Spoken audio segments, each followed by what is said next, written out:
Komið þið sæl, verið velkomin í Sanna Reykjavík. Í dag ætlum við að ræða þá stöðu sem komin upp inn í Reykjavík varðandi einkavæðingar áform. Við höfum séð það bara strax á þessu kjörtímabili að nýr meirihluti hefur verið að ráðast af hörku í einkavæðingar. Það hefur verið að einkavæða leikskóla og nú hefur verið að stefna því að einkavæða ljósleiðarann. Til mín í dag komin að Þór Sari sem var þingmaður árunum 2009-2013 og við ætlum svona að ræða þessi mál ásamt því hvað áhrif EES-tilskipanir geta haft á þessi mál. Ertu velkomin? Já, þakka fyrir. Herri, bara svona byrja kannski að spyrja hvernig leggjast þessi áform í þarna hjá borginni varandi ljósleiðarann? Já, þau leggjast náttúrulega bara í mig eins og öll önnur einkavinavæðing hefur lagst í mig og lagst í þjóðina að þetta kemur illa við mig og þetta kemur illa við þjóðina því að þetta ljósleiðarinn er þannig starfsemi að það verður aldrei hægt að viðhafa neins konar samkeppni í þessum geira. Þetta er bara þess eðlis, þetta eru þannig innviðir að samkeppnisrekstur er ekki mögulegur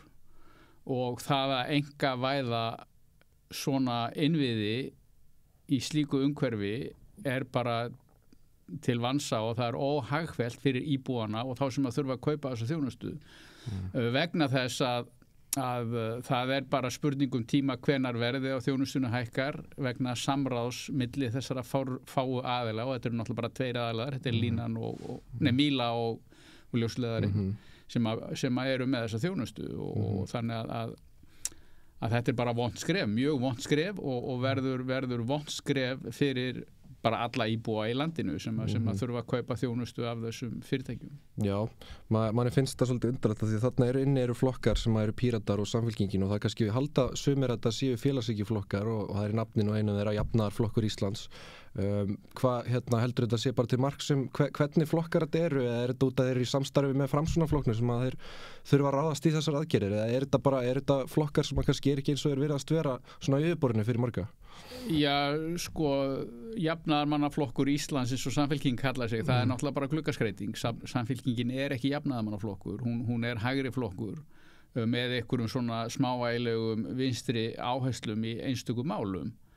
Og það, sko, birtingamyndin er skýr þegar að kemur einmitt að svona fyrirbærum eins og einkavæðingu ljósleiðarans að það eru svona sem að hægri flokkar, sko ekki bara hægri flokkar heldur hægri öfgaflokkar sem að aðhyllast nýfrjálshyggju sem að haga sér svona að því að sko hægri flokkar almennt sem að styðja við eðlilegt viðskiptalíf þeir aðhyllast ekki einokun og fákeppni, þeir aðhyllast samkeppni. Hér er verið að bjóða upp á einokun og fákeppni og þar er það nýfrjálshyggjan sem að hugmyndafræði nýfrjálshyggjunnar sem að segir að það skiptir engu máli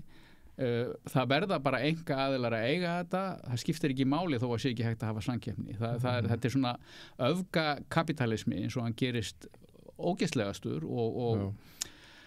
það kemur mér svolítið á óvart að sjá Samfylkinguna stíga þetta skref vegna þess að ég held að hún væri ekki svona langt til hægri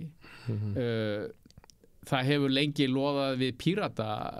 sterkur nýfrjálshyggjuð þráður í efnahagsmálum þannig að það kemur ekkit á óvart að Píratar skuli haga sér svona, þeir að vísu tala mjög gegn svona hlutum á Alþingi en Píratar í borgarstjórn Reykjavíkur eru bara algjörlega inn á þessari línu Hannesar Hólmsteins og Davíðs Oddssonar og það er virkilega leiðilegt. Já, upplegir þú þetta svona þegar þú varst á Alþingi þá var hérna vinstri stjórnin svo kallað vinstri græn og Samfylkingin upplegir svona að væri nýfrjálshyggju hugmyndafræði þar ríkjandi þegar þau stýrðu landinu? Nei, það var það nú ekki á því tímabili nema þau náttúrulega stóðu frammi fyrir allt öðrum aðstæðum heldur en eru uppi í dag og margt sem þau gerðu var gott en þetta var að vísu engin vinstri stjórn, það er alveg á hreinu sko. Það er ekki heldur hægt að segja að þetta hafi verið hægri stjórn en þetta var engin vinstri stjórn og hvernig þau fóru með heimilin í landinu, ég meina gerðu 15.000 heimili í landinu eignalaus þegar þau hefðu ekki þurft að gera það var náttúrulega bara aðgerð sem að gleymist vonandi aldrei og þar var Samfylkingi sem fór með forystu og Vinstri græn sem að fylgdu náttúrulega bara fast á eftir og öll svona atriði sem að við teldum fram ásamt sko öðrum þingmönnum til dæmis í Vinstri grænum og Samfylkingunni til að tempra þessar hörðu árásir á heimilin, það var alls saman slegið í kaf. Það bara mantran var bara þetta kemur úr fjármálaráðuneytinu og forsætisráðuneytinu og þetta verður að fara í gegn og skýrasta birtingamyndin á því var náttúrulega Icesave slagurinn sem að þau sko fóru með eins langt og hægt var að fara með nokkurt mál í sko 3 skipti, ekki bara einu sinni, heldur 3 sinnum og töpuðu þeim öllum sko. Þannig að var þetta einhvers konar uppgjöf þá gagnvart hvað, svona kerfinu eða þú veist, eða hvað, fannst þér vantaði bara eitthvað svona baráttu anda í þau, þú veist, til að standa föst á sínu, þetta hljóma svolítið svo að það hafi verið einhver uppgjöf? Já, það vantaði náttúrulega bara hugsjónina á bakvið. Þú varst þarna með fólk sem var komið í forustu, Steingrím og Jóhannu, sem voru búin að vera undir hælnum á Davíð Oddsinni í sko meir en áratug. Hann bara fór með þau eins og honum sýndist. Og loksins þegar þau gátu komið honum frá úr Seðlabankanum og fengið að ráða sjálf, að þá var þetta bara, sko nú komið á okkur, nú ætlum við að fá að gera það sem okkur sýnist. Og hérna, það var engin hugmyndafræði á bakveða, það var bara við ráðum og við skulum nota bara okkar brjóstvit og keyrum þetta svo bara í gegn og á þeim tíma var náttúrulega ennþá stór hluti Samfylkingarinnar mjög hægri sinnaður, bara fólki sem að koma áfram úr Samfylkingunni úr hruninu, stjórnarsamstarfinu 2007 til 9, Árni Páll og fleiri, að þetta var alveg pjúra hægri fólk eins og bara Blair-istarnir í Bretlandi voru og hérna. Já, tala kannski aðeins meir Alþingi vegna þess að þangað koma tilskipanir frá EES sem að spila svolítið stórt hlutverk í þessum einkavæðingaráformum varðandi ljósleiðarann vegna þess að þar sem sagt kveðið á að fjarskipti verða að vera svona markaðsvæddir sko, það ekki lengur þannig að Póstur og Sími geti verið með þessa innviði, þá var heimilaði gegnum þessar tilskipanir að einkaaðilar gætu farið og stofnað svona fyrirtæki, þannig að hvernig upplifir þú þetta allt ferli þegar tilskipanir koma frá EES? Er þetta bara einhvern veginn eins og maður heyrir þetta sé bara svona stimplað í gegn eða þú veist, eða eru umræður og getur Alþingi sagt nei? Hvernig svona virkar þetta allt saman? Þetta bara afgreitt áfæribandi í rauninni sko. Þetta kemur inn í þingið yfirleitt úr utanríkisráðuneytinu sem EES tilskipun eða directive eins og það kallað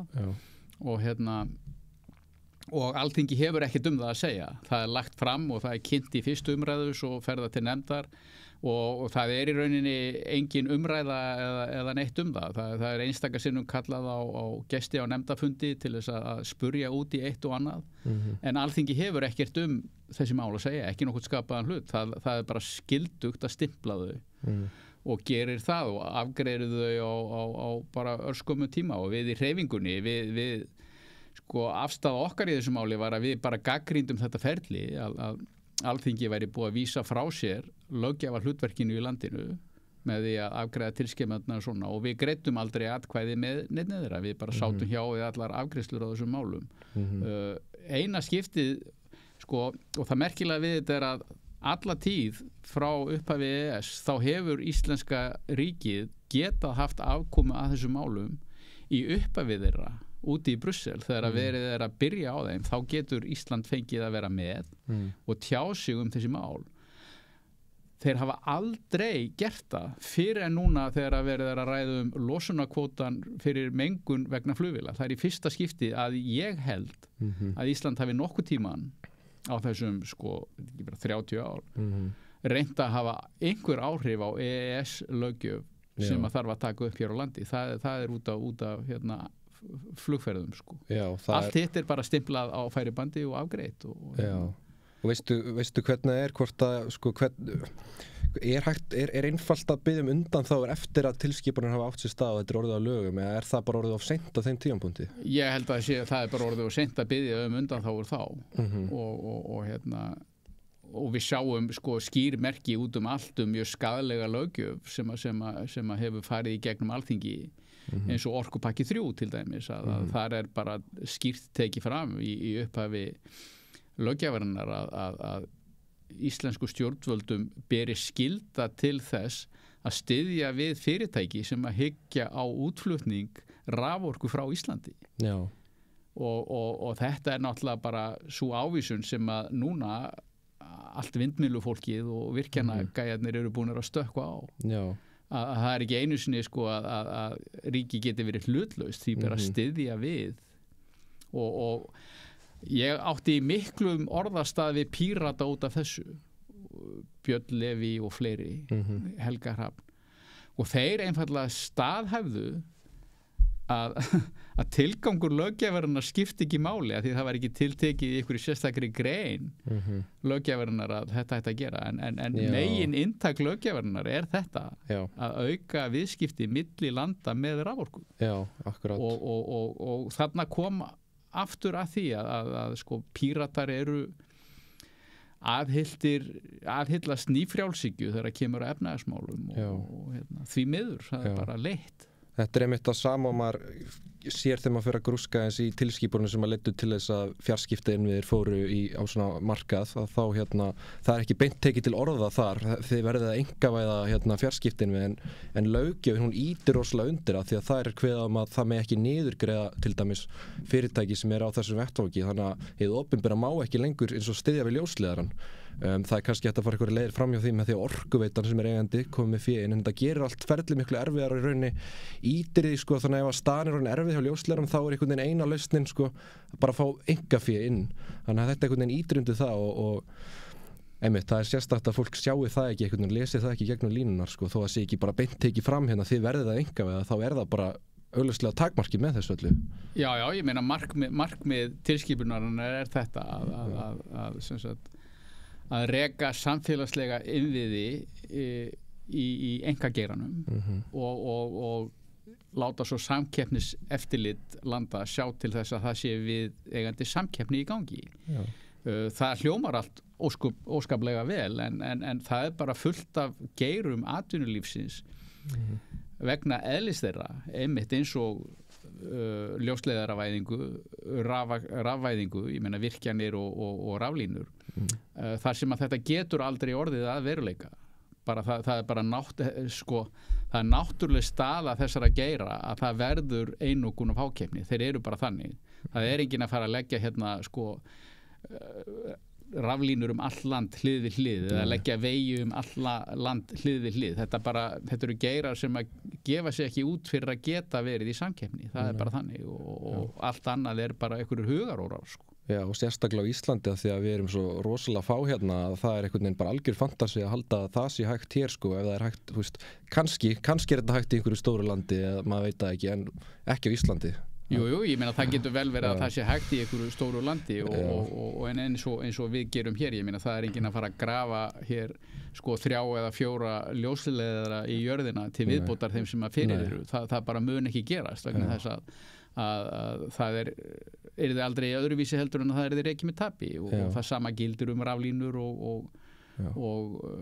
vegi til dæmis og svo reyna menn að búa til einhverjum svona gerfimarkaði í kringum þetta sko en það eru bara gerfimarkaðir, það er bara milliliðir sem að gera ekkert annað en að hækka verð til almenning sko. Er það ekki svolítið það sem er að gerast núna með rafmagnin? Maður hrökk í kút þegar maður sá þarna kannski fyrir árið 2 að allt í nú var enn eitt rafmagn byrjað að auglýsa sko og er þetta ekki rauninni eins og þú segir svona gerfimarkaðir, þetta er bara skiltir sem er slengt á en þetta er allt sama rafmagnið sem þú ert að fá. Já, þetta er allt sama rafmagnið sem að þeir kaupa á sama verðinu og þykjast svo verið í einhverju samkeppni sín á milli en eru bara milliliðir, milli almennings og raforku framleiðandans sem að gera ekkert annað en að hækka verð og það er bara tímaspursmál sko hvenar svona milliliðir hafa samráð sín á milli til þess að hækka verðið en þá meira. Það er eðli þessara viðskipta og þessara geira í atvinnulífinu og þess vegna er þetta ekki gott mál. Já, hefur einhvern tímann orðið var við einhverja úr samfylkingunni sem að svona blöskar þegar kemur að svona tilskipunum og hafa eitthvað með að segja eða eru þau bara, finnst þeim þetta bara hið fínasta mál? Af því þetta er svona Evrópusinnar flokkur? Já, sko, þegar ég var á þingi þá var ýmislegt sem að samfylkingin var að berjast fyrir sem að sko einstaka þingmenn og stundum umtalsvert stór hópur þingmanna var á móti, sérstaklega þegar að koma að málefnum sem varðaði heimilinn og hvað þetta að gera til dæmis líkla frumvarpið en að Lilju Mósesdóttur og ýmislegt fleira þar sem að að við vorum að reyna að leggja fram eitthvað sem myndi verja heimilin og fullt af þingmönnum Samfylkingarinnar var sammála okkur en Alþingi virkar þannig hjá þessum fjórflokk eins og ég kalla það fjórflokkin sko að þú þarft sérstakt leyfi þingflokksins til þess að vera með á máli frá öðrum þingflokkum og þingi þú hefur ekki sko þetta sjálfdæmi sem þú átt að hafa og tryggt með stjórnarskráni þú hefur það ekki, þingflokkurinn búin að taka það af þér og þannig að fólk fekk ekki að taka þátt í þessum aðgerðum, einstaka þingmenn og svo það bara þetta að það ríkir innan þessara hefðbundnu fjórflokks þingflokka eins og Samfylkingarinnar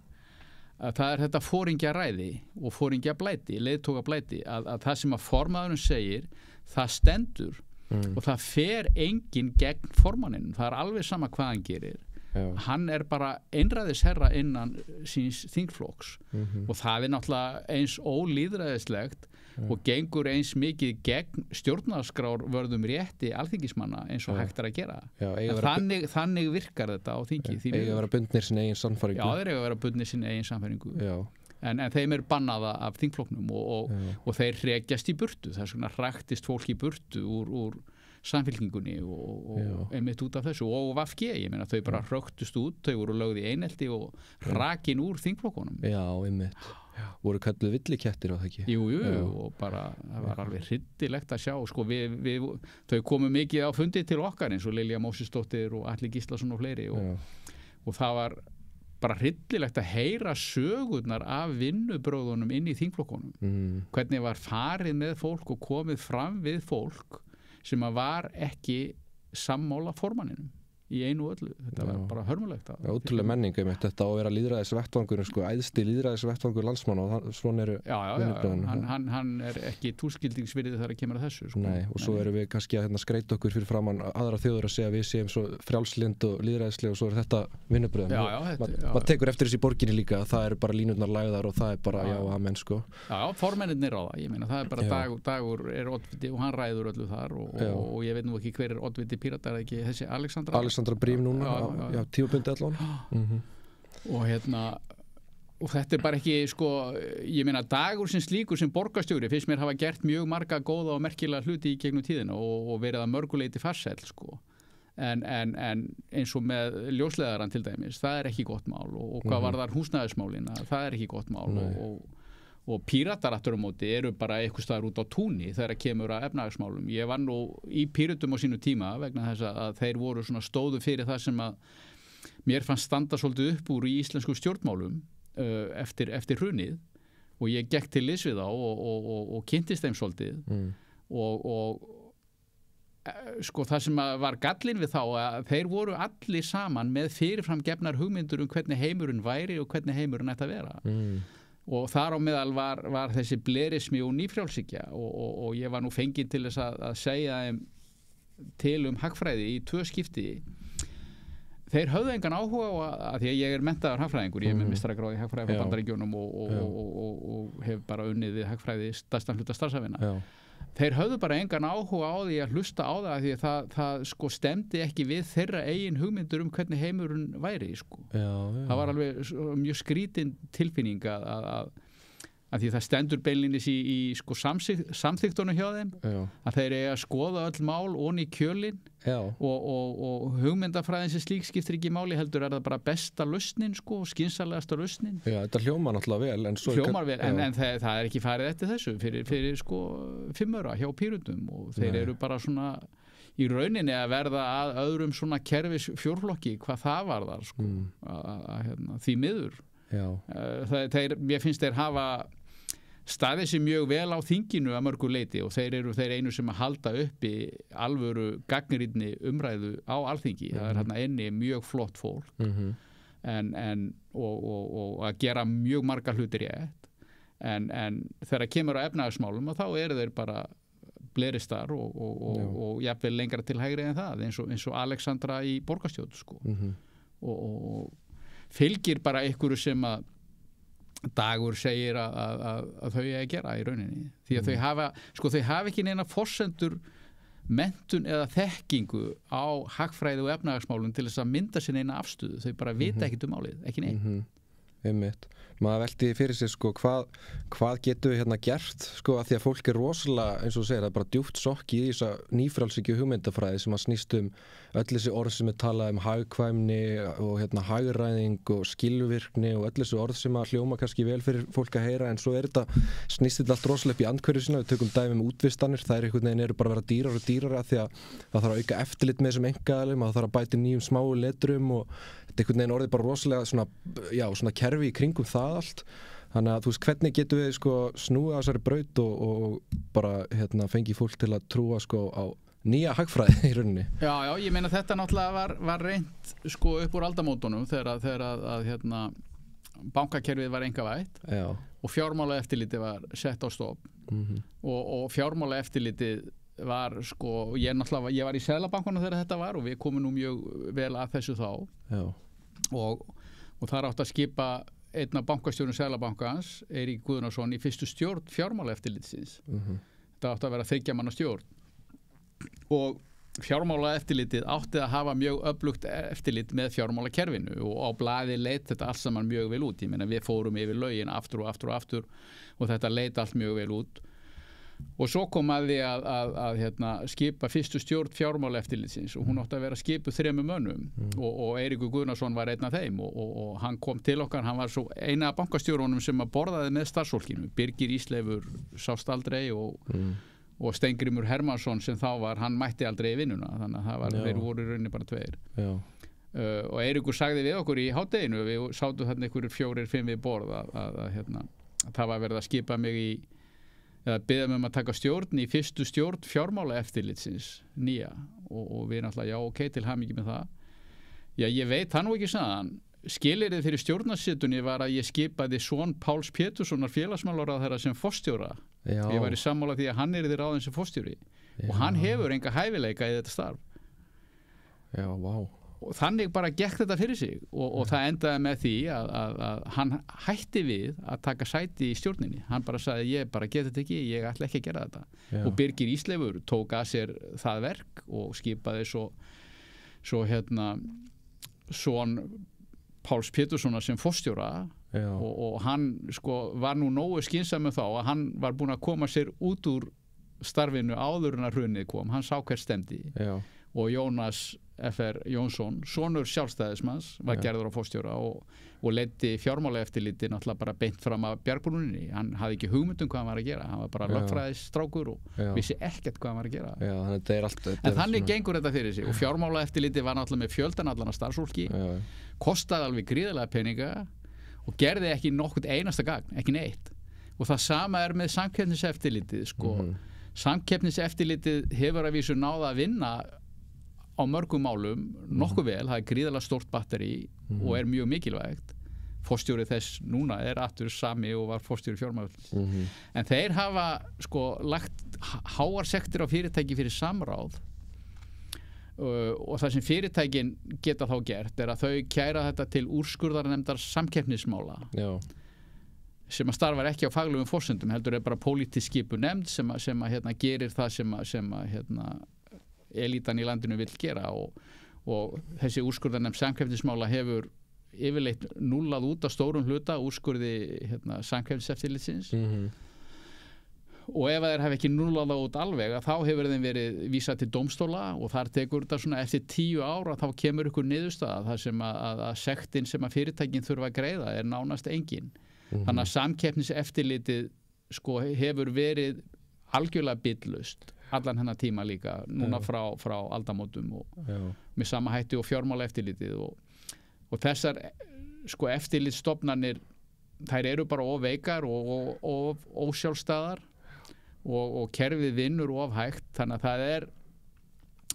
það eru mjög fáir geirar á Íslandi þar sem að hægt er að segja sem svo að það ríki sko samkeppni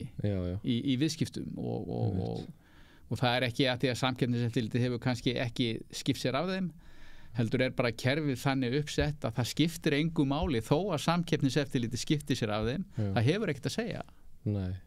Og þegar að svo er að þá eru á vondu stað og það er það sama sem að mun gerast með ljósleiðarann og Mílu, það sama mun gerast með þennan þykistu leiki í kringum raforkusölu og nákvæmlega það sama og hefur gerst í sko, ég meina landflutningar, það eru 2 fyrirtæki, sjóflutningar, það eru meir og minna 2 fyrirtæki, byggingaiðnaðurinn, það eru meir og minna 2 fyrirtæki,